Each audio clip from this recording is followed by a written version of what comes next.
ಮದುವೆಯಾದ 2 ತಿಂಗಳಿಗೆ ಮತ್ತೊಬ್ಬನ ಜೊತೆ ಪತ್ನಿ ಪರಾರಿಯಾಗಿದ್ದಕ್ಕೆ ಪತಿ ಮನನೊಂದು ನೇಣಿಗೆ ಶರಣಾದ ಘಟನೆ ದಾವಣಗೆರೆ ತಾಲೂಕಿನ ಗುಮ್ಮನೂರು ಗ್ರಾಮದಲ್ಲಿ ನಡೆದಿದೆ. 32 ವರ್ಷ ಪ್ರಾಯದ ಹರೀಶ್ ನೇಣಿಗೆ ಶರಣಾದ ವ್ಯಕ್ತಿ ಆತ್ಮಹತ್ಯೆಗೂ ಮುನ್ನ ಹರೀಶ್ ಡೆತ್ ನೋಟ್ ಬರೆದಿಟ್ಟಿದ್ದಾನೆ. ಡೆತ್ ನೋಟ್ನಲ್ಲಿ ತನ್ನ ಹೆಂಡತಿ ಬೇರೊಬ್ಬನ ಜೊತೆ ಪರಾರಿಯಾಗಿರುವುದನ್ನು ಉಲ್ಲೇಖಿಸಿದ್ದಾನೆ. ಅಲ್ಲದೆ ತನ್ನ ಸಾವಿಗೆ ಹೆಂಡತಿ, ಅತ್ತೆ, ಮಾವ ಹಾಗೂ ಹೆಂಡತಿಯನ್ನು ಕರೆದುಕೊಂಡು ಹೋದ ಯುವಕನೇ ಕಾರಣ ಅಂತ ಆರೋಪಿಸಿದ್ದಾನೆ.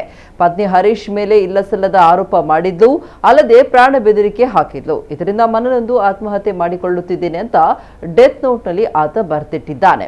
ಬಳಿಕ ಜಮೀನಿಗೆ ಹೋಗಿ ಮರವೊಂದಕ್ಕೆ ನೇಣು ಬಿಗಿದುಕೊಂಡು ಸಾವನ್ನಪ್ಪಿದ್ದಾನೆ. ಈ ಸಂಬಂಧ ದಾವಣಗೆರೆ ಗ್ರಾಮಾಂತರ ಪೊಲೀಸ್ ಠಾಣೆಯಲ್ಲಿ ಪ್ರಕರಣ ದಾಖಲಾಗಿದೆ. ಹರೀಶ್ ಸಾವಿನಿಂದ ಮನನೊಂದು ಮುಂದೆ ನಿಂತು ಮದುವೆ ಮಾಡಿಸಿದ್ದ ಮಹಿಳೆಯ ಸೋದರ ಮಾವ ರುದ್ರೇಶ್ ಕೂಡ ಆತ್ಮಹತ್ಯೆಗೆ ಶರಣಾಗಿದ್ದಾರೆ ಅಂತ ತಿಳಿದು ಬಂದಿದೆ.